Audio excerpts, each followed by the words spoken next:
let's talk about wine. And here's what happens here. So some will teach that what you should do today is you should observe the view of total abstinence. And I want to give you 6 scriptural reasons why the total abstinence position is unscriptural. Now, I'm not saying that you have to drink. That's not what I'm saying at all. But what I'm saying is the view that says total abstinence is required is completely unscriptural. And I'll show you why that is. Look with me at Deuteronomy 14.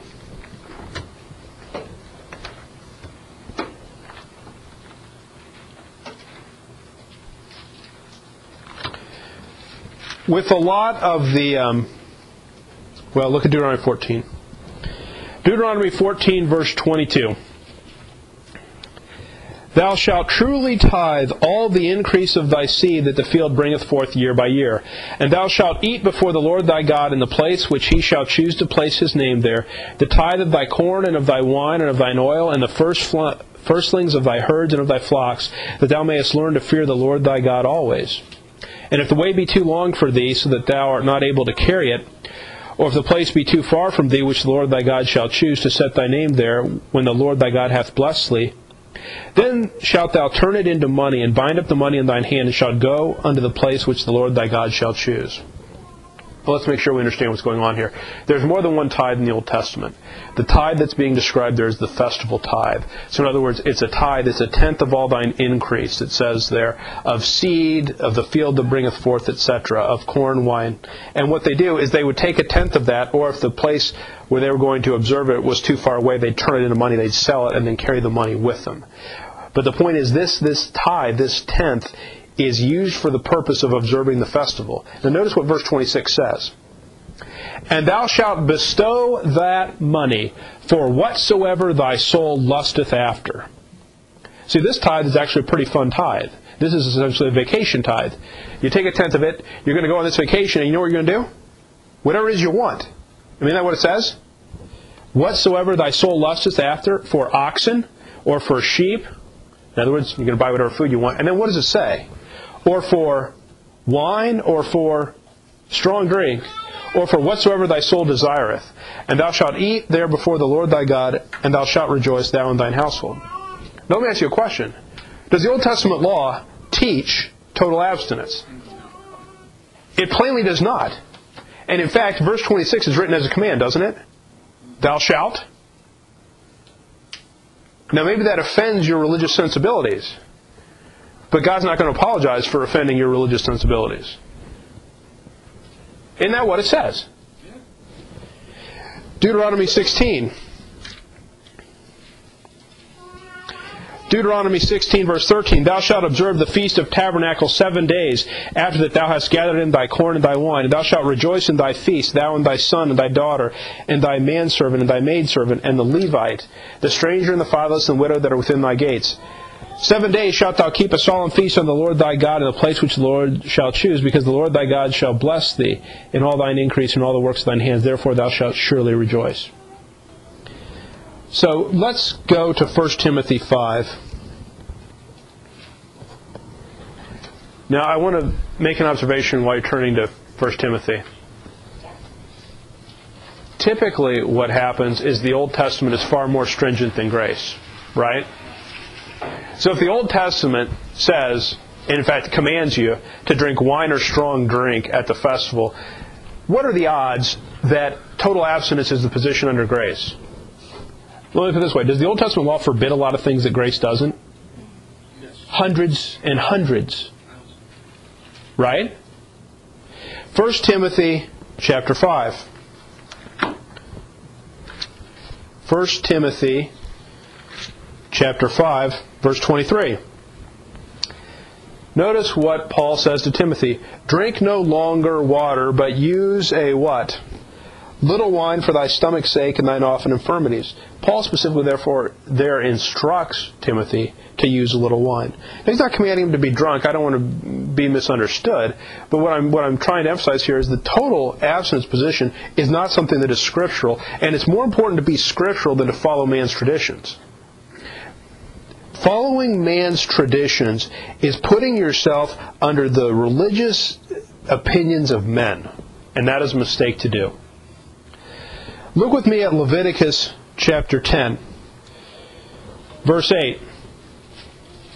And the Lord spake unto Aaron, saying, Do not drink wine nor strong drink, thou nor thy sons with thee, when ye go into the tabernacle of the congregation, lest ye die. Now, do you see what that says there? He's saying there to the Aaronic priesthood, don't drink wine or strong drink when you go into the congregation. Right? Well, when you go into the tabernacle of the congregation. Pardon me, I misquoted that. Well, if he's saying there, do not drink wine or strong drink when you go into the tabernacle, what is it implicitly saying? There's other times where they can. That's what it says. Look with me at Ezekiel 44.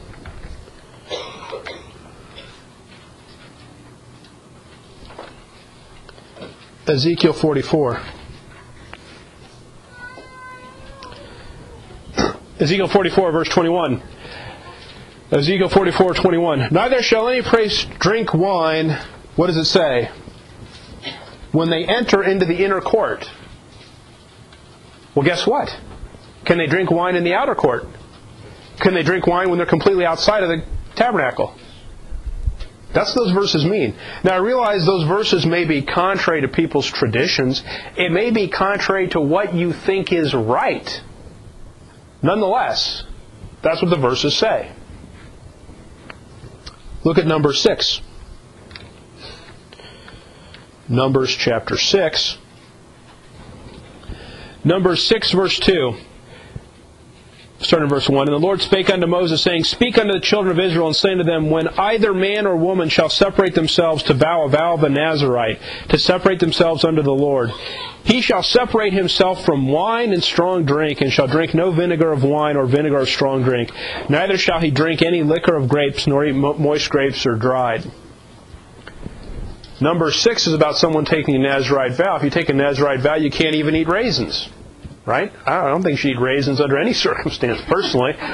But that's just me. But then notice verse 20.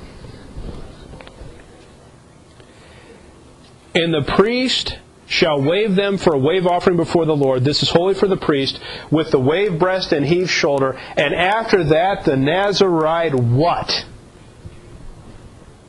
Now, what that verse tells you is that someone under a Nazarite vow, when it concludes, can drink wine. Now, how can anyone have the audacity? I mean, the Old Testament does not teach, the law does not teach total abstinence. And that's absolutely, utterly, textually clear. So, are you going to say then that total abstinence is appropriate under grace? Really? The Old Testament restricts, you can't have garments made of diverse substances. Most garments you have are made of more than one type of thread, right? You can read the tag and figure that out. You know, that's a violation of the Old Testament law. The problem with the Old Testament law is not that it doesn't forbid enough things. Right? It doesn't. That's not the issue with it.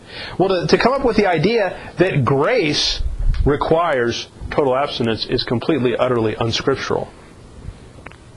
Look at Proverbs 31.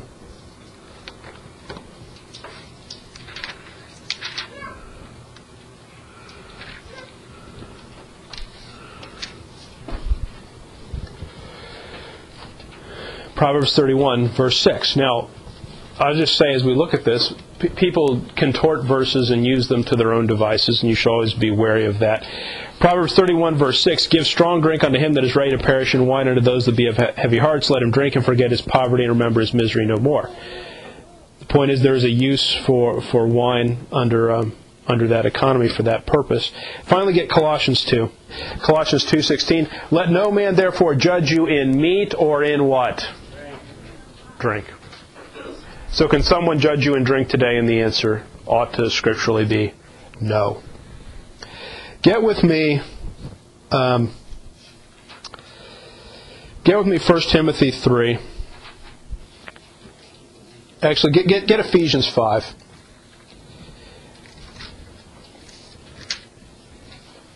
there are 7 Pauline verses on wine. We're going to look at all of them. And so we'll see what Paul says on the subject. Ephesians 5:18. And be not drunk with wine, wherein is excess, but be filled with the Spirit.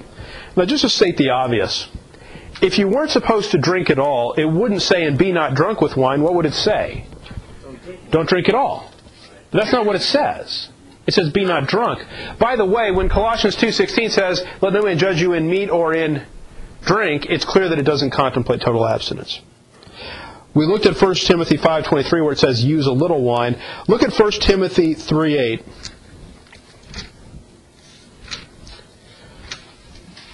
1 Timothy 3, verse 8. Likewise must the deacons be grave, not double-tongued, not given to what? Much wine. Well, you know what not given to much wine refers to? Much. Right? I mean, if words mean anything, the idea there is not given to too much of it. Look at Titus 2. Titus 2, verse 3. The aged women likewise, that they be in behavior as becometh holiness, not false accusers, not given to much wine. Now here's what people will say. You're in Titus, get chapter 1, verse 7. For a bishop must be blameless as the steward of God, not self-willed, not soon angry, not given to wine. So sometimes it says much wine, sometimes it only says wine. But notice what it says there. It says given to wine. Well, look at 1 Timothy 3, verse 2. Get 1 Timothy 3, and you've got Titus. Keep Titus and look at 1 Timothy 3, verse 2. 1 Timothy 3, verse 2. Start in verse 1. 1 Timothy 3:1. This is a true saying, if a man desire the office of a bishop, he desireth a good work. A bishop then must be blameless, the husband of one wife, vigilant, sober, of good behavior, given to hospitality. Now what I want you to notice there is that phrase, given to hospitality. That is a reference to one of the qualities that's required of a bishop. Now look at Titus. Look at Titus 1. Titus 1, verse 7. For a bishop must be blameless. That's exactly what 1 Timothy 3 said. As the steward of God, not self-willed, not soon angry, not given to wine, no striker, not given to filthy lucre, but a what? A lover of hospitality. Titus 1 says a lover of hospitality. 1 Timothy 3, in regard to the bishop, said what? Given to hospitality. So given to hospitality is the same thing as lover of hospitality. So given to wine is the same thing as what? Lover of wine. So what that commandment is referring to when it says given to wine, it's referring to being a lover of it. In other words, giving yourself over to it. It's not just referring to moderate consumption. Look, and I'll prove that to you another way. Get Proverbs 23, verse 2. And put a knife to thy throat, if thou be a man given to appetite. Well, the idea of given to appetite is that you have a strong desire. Every person, in order to live, has to have enough appetite to consume the calories to live. Right? The idea there of given to appetite is that you have some very strong desire. You follow me? So when we're looking at these verses in 1 Timothy and Titus where it talks about given to wine, it's not talking about moderate consumption. It's talking about being given to it. The other wine verse is Romans 14:21 where it talks about, we looked at that in the earlier session, so I won't go there. But here's what I want you to get about the Pauline verses on wine. When we started in Ephesians 5:18 where it says, be not drunk with wine, and then the other verses said, not given to much wine or not given to wine. The issue there is not moderate consumption. The issue there is being drunk or given to too much wine is the idea. It's not a total abstinence position, because if it was a total abstinence position, then all those Old Testament verses didn't go far enough, where they clearly contemplated that people would consume wine and strong drink under the law. Now let me say this before we move on. What happens all the time with people is they interpret the Word of God to their own ends. Okay? So, what some people will do and they'll take this teaching. I'll say, this is great. I can drink as much as I want. I haven't said anything to suggest that. Okay? I've quoted a verse to you that tells you plainly that drunkenness is wrong. I've shown you a verse that says you shouldn't be given to much wine. So, when you teach these things, you can see people about to misuse them and say, well, you said I could do it. And what I just say emphatically is absolutely, utterly not. What I am trying to make clear is you have that scriptural liberty. It exists. The total abstinence position is wrong. It is wrong as a matter of something that can be required. Now, can you choose to do that? Sure, you can choose to. You can choose total abstinence, and I have no problem with that. But what I'm saying is, teaching that as a commandment is absolutely wrong. And you should not let any man judge you in meat or drink. That doesn't free you of or justify your bad choices. See, the whole teaching about liberty is this. You have liberty and therefore are accountable. It's not you have liberty and it doesn't matter. It's you have liberty and you are therefore accountable for what you do. Okay? So don't get all excited and say, this is great. Dave said we can do whatever we want. I am saying the opposite of that. I am saying you have liberty and you are accountable for each and every instance of how you choose to exercise it. All right, very good.